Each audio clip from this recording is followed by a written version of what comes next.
So hi guys, in this video we're going to discuss about నాకు ఈ software job వద్దు. నీ software job ఒక దండం, ఎందుకైనా ఆయన ఏదో ఒక పని చేసుకుంటూ బతికేస్తా. సో చాలా మంది బీటెక్ స్టూడెంట్స్ ఎందుకు ఈ సాఫ్ట్వేర్ జాబ్, నేను ఒక టీ షాప్ పెట్టుకుంటాను, లేకపోతే ఆ, ఒక టిఫిన్ బండి పెట్టుకున్నా కానీ వాడు నాకంటే ఎక్కువ సంపాదిస్తున్నాడు, ఒక క్యాబ్ వాడు నాకంటే ఎక్కువ సంపాదిస్తా ఉన్నాడు, ఎందుకురా నాకు ఈ సాఫ్ట్వేర్ జాబ్ అవసరమా, నాకు ఈ తలకాయ నొప్పులు, ఇది ఏంది, ఇది అదంటారు ఇదంటారు, ఆ కోర్స్ అంటారు ఈ కోర్స్ అంటారు, అది నేర్చుకున్న తర్వాత మళ్ళీ 2 సంవత్సరాలకి ఇంకో కొత్త కోర్స్ నేర్చుకోవాలి, ఎందుకురా నాయన ఈ తలకాయ నొప్పులు అన్నీ నాకు అవసరమా. సో చాలా మంది ఏంటి అంటే రీసెంట్ డేస్ లో కానీ ఈ మధ్య కలిసిన వాళ్ళు కానీ ఈ మధ్య ఒక పక్క న్యూస్లు అని వినిపిస్తా ఉంటాయి, అరే అంతమంది ఉద్యోగాలు పోయి, ఇంత వేల ఉద్యోగాలు పోయి, లేకపోతే వాళ్ళకి ఉద్యోగాలు పోయి వీళ్ళకి ఉద్యోగాలు పోయి అని చెప్పి వార్తలు అనేవి వింటా ఉన్నారు. ఇక్కడ నేనేమంటున్నానంటే నేను సాఫ్ట్వేర్ ని ప్రమోట్ చేయట్లేదు, అలాగని డీ ప్రమోట్ కూడా చేయట్లేదు. మీరు సాఫ్ట్వేర్ తీసుకున్నా తీసుకోకపోయినా, లేకపోతే అది మీరు జాబ్ చేసినా చేయకపోయినా, జాబ్ చేస్తే మీకే డబ్బులు వస్తాయి, లేకపోతే లేదు. బట్ ఏంటి అంటే ఒక క్లారిటీ అనేది మనం తెలుసుకోవాలి. అంటే ఒక్కొక్కరిది ఒక్కొక్క స్టైల్లో ఉంటుంది కెరియర్, ఒక్కొక్క డిఫరెంట్ మేనర్ లో ఉంటుంది, ఒక్కొక్క డిఫరెంట్ గా డిజైన్ చేసుకుంటారు వాళ్ళ కెరియర్ ని. కొంతమంది అందరిలాగే నార్మల్ గా కాకుండా డిఫరెంట్ గా యూనిక్ గా కూడా థింక్ చేస్తూ ఉంటారు. అండ్ ఇక్కడ ఏంటి అంటే సాఫ్ట్వేర్ జాబ్ చెయ్యాలా వద్దా, సరే దాని గురించి పక్కన పెడదాం. సాఫ్ట్వేర్ జాబ్ అనేది మనం చెయ్యాలా వద్దా అని ఎస్పెషల్లీ బీటెక్ చేసిన వాళ్ళ గురించి మాట్లాడతాం. సాఫ్ట్వేర్ జాబ్ చేయాలా వద్దా అని కాసేపు పక్కన పెడదాం. ఏం జాబ్ చేస్తారు మీరు? హార్డ్వేర్ జాబ్ చేస్తారా? టెలికాలర్ గా చేస్తారా? మార్కెటింగ్ చేస్తారా? డిజిటల్ మార్కెటింగ్ చేస్తారా? టెక్ సపోర్ట్ చేస్తారా? నాన్ వైజ్ చేస్తారా? బిజినెస్ అనలిస్ట్ అయితే వెళ్తారా? లేకపోతే బిజినెస్ చేస్తారా? లేకపోతే అబ్రాడ్ వెళ్ళాలనుకుంటున్నారా? అబ్రాడ్ వెళ్తే ఏం చేయాలనుకుంటున్నారు? లేకపోతే గవర్నమెంట్ ఎగ్జామ్స్ ప్రిపేర్ అవ్వాలనుకుంటున్నారా? గవర్నమెంట్ ఎగ్జామ్ ప్రిపేర్ అయితే ఎలా ప్లాన్ చేయాలనుకుంటున్నారు? లేకపోతే మీరు చదువుకున్న mechanical, civil, triple course side వెళ్ళాలనుకుంటున్నారా? దాని సైడ్ సాలరీస్ ఎలా ఉన్నాయి? ఇది ఏ సైడ్ వెళ్ళాలనుకుంటున్నారు? సరే ఓకే, సాఫ్ట్వేర్ జాబ్ తీసేయండి, అసలు సాఫ్ట్వేర్ జాబ్ వద్దే అనుకుందాం. మరి ఏం చేయాలనుకుంటున్నారు? ఏదో ఒక పని అన్నారు కదా, ఏం పని చేయాలనుకుంటున్నారు? క్లారిటీ.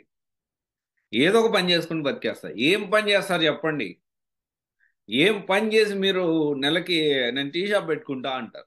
టీ షాప్ పెట్టుకుంటారు, లేకపోతే టిఫిన్ సెంటర్ పెట్టుకుంటారు, లేకపోతే ఫ్రాంచైజ్ తీసుకొని ఈ మిస్టర్ టీ ఇంకోటి ఏదో ఉంటాయిగా, మిస్టర్ చాయ్, ఉమ్, తర్వాత దోస్తి అని రకరకాలు ఉన్నాయి.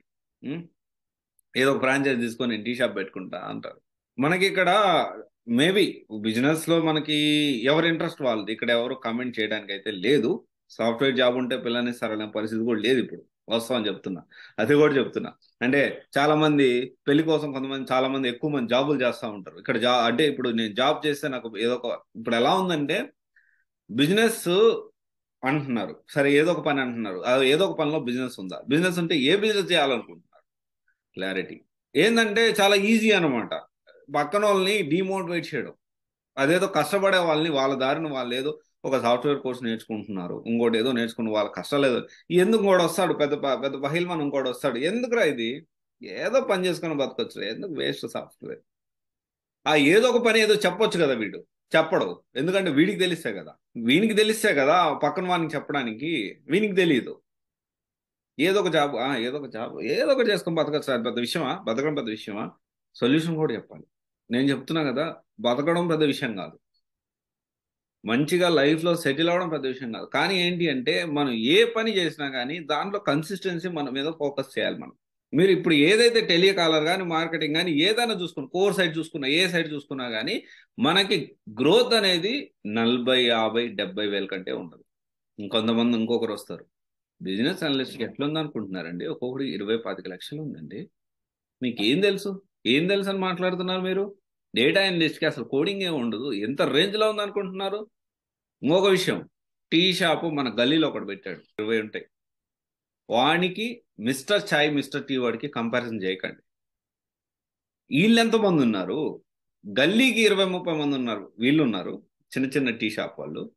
ఈ ఫ్రాంచైజీలు రన్ చేసే వాళ్ళు ఎంతమంది ఉన్నారు? గుర్తుపెట్టుకోవాలి ఈ విషయాన్ని.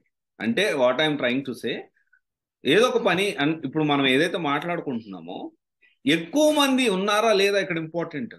హై సక్సెస్ రేషియో ఎక్కడుంది? హై సక్సెస్ రేషియో ఎక్కడుంది చెప్పండి. సాఫ్ట్వేర్ జాబ్ అనేది ఏంటి అంటే మినిమం, ఎందుకు ఎక్కువ మంది సాఫ్ట్వేర్ సైడ్ మొగ్గు చూపుతున్నారంటే, ఎందుకు దాని సైడ్ వెళ్ళాలనుకుంటున్నారంటే minimum guarantee minimum guarantee success, minimum. మరి అట్టర్ ఫెయిల్యూర్ అయితే కాదు, మరి ఇబ్బంది పడే పరిస్థితి రాదు. ఎంతో కొంత కొంచెం బాగా కష్టపడ్డాడంటే ప్రతి ఒక్కడు 10-15 లక్షల ప్యాకేజ్ అయితే కొంచెం లైఫ్ అనేది లీడ్ చేయొచ్చు, బెటర్ లైఫ్ అనేది. అంతేగాని ఏదో ఒక పని చేసుకొని బతికేస్తాను, ఏం పని అనేది క్లారిటీ తెచ్చుకోండి. పక్కన వాళ్ళ మాటలు వినకండి, నా మాట కూడా వినొద్దు. నేను చెప్పింది కరెక్టా రాంగ్ అని మీరు 1-10 ఆలోచించి డెసిషన్ తీసుకోండి. అది కూడా చెప్తున్నా. బ్లైండ్ గా ఎప్పుడు కూడా పక్కన వాళ్ళు చెప్పింది ఎప్పుడు బ్లైండ్ గా మనం ఎప్పుడు కూడా స్టెప్ అనేది డెసిషన్ అనేది తీసుకోకూడదు. అండ్ బాగా కష్టపడేటి ఇంకా సక్సెస్ మనకు అవుతుంది, మనకు జాబ్ వచ్చేటప్పుడు ఇంకోటి ఎవడో వచ్చాడంటే మనకి డిమోటివేట్, కాన్సన్ట్రేషన్ అని తగ్గుతుంది, డిమోటివేట్ అవుతాం. ఇది కరెక్ట్ కాదు. అండ్ ఎవరైతే ఏదో ఒక పని చేసుకొని బతకొచ్చు అనుకునే వాళ్ళు ఎవరైతే ఉన్నారో డెఫినెట్లీ దాంతోపాటు సొల్యూషన్ కూడా ఏం పని చేయాలో కూడా చెప్పాలి. అలా చెప్పగలిగితేనే మనం మాట్లాడుతాం. బిజినెస్ అంటారా, మీరు ఏ బిజినెస్ అన్న చెప్తున్నా కదా, ఏ బిజినెస్ అన్న తీసుకురండి, మీ బిజినెస్ ని ఎలా ఎగ్జిక్యూట్ చేయాలని నేను బిజినెస్ కన్సల్టేషన్ ఇస్తానండి. ఏ బిజినెస్ అయినా తీసుకుంటే ఎలా ప్లాన్ చేసుకోవాలి, దాని మార్కెట్ ఏంటి, బ్లూ ప్రింట్, ఎలా దాన్ని ప్రమోట్ చేసుకోవాలి, ఎలా దాన్ని ఎంత ఇన్వెస్ట్మెంట్ అవుతుంది, ఏ ఏరియాలో పెట్టాలి, వర్కౌట్ అవుతుందా కాదా, ఎంత ఇన్వెస్ట్మెంట్ అవుతుంది, ఎంత ఇన్వెస్ట్ మీరు పెట్టగలుగుతారు, డెఫినెట్లీ నేను బిజినెస్ కన్సల్టేషన్ కూడా చేస్తాను. అంటున్నారు కదా, మీరు ఇప్పుడు అన్నారు ఏదో పని చేసుకొని బతకొచ్చు అంటున్నారు, ఏం పని చెప్పట్లేదని చెప్పి. ఇక్కడ ఏంటి అంటే ఎవ్వరు కూడా ఏదో ఒక పని చేసుకొని బతకొచ్చు వాస్తవమే. ఇక్కడ ఏంటి అంటే ఆ ఏ పని అనేది ఎవరు కూడా చెప్పలేరు. మీరే ఒక ఐడియాతో నేను ఇది చేయగలుగుతానంటే దాన్ని ఇంప్రవైజ్ చేసి దాన్ని ఇంప్రూవ్ చేసి నెక్స్ట్ లెవెల్లో ఎలా ప్లాన్ చేసుకోవాలి, ఎలా ఎగ్జిక్యూట్ చేయాలి, so that I can help you. అదే లేకపోతే ఎవరైనా హెల్ప్ చేయడానికి అవకాశం అనేది ఉంటుంది. అక్కడ సాఫ్ట్వేర్ జాబ్ ఎందుకు, ఏదో ఒకటి చేసుకొని బతికేయచ్చు అనేదానికి ఆన్సర్ ఏంటి అంటే ఏదో ఒక పని చేసుకొని బతకొచ్చు, ప్రాబ్లం లేదు. దానికి 100% ఎవరైనా కానీ సాఫ్ట్వేర్ ఒకటే జీవితం అని ఎవరు అనరు.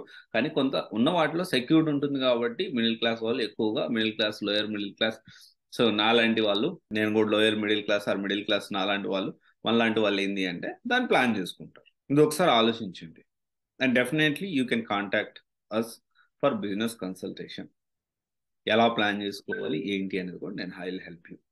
ఇది ఒకసారి ఆలోచించండి గైస్. అంతేగాని మీరు ఏం చేయాలనుకుంటున్నారో మీరే, ఇప్పుడు ఎండ్ ఆఫ్ ద డే మీరేం చేయాలి అంటే ఎవరు ఇచ్చిన సలహానైనా తీసుకోండి, అది కరెక్టా కాదా అని 1-10 ఆలోచించి అప్పుడు స్టెప్ వేయండి. ఇది చాలా important. Thank you. This is Raj signing off CVC guidance private limited, one stop solution for all job oriented courses. Thank you.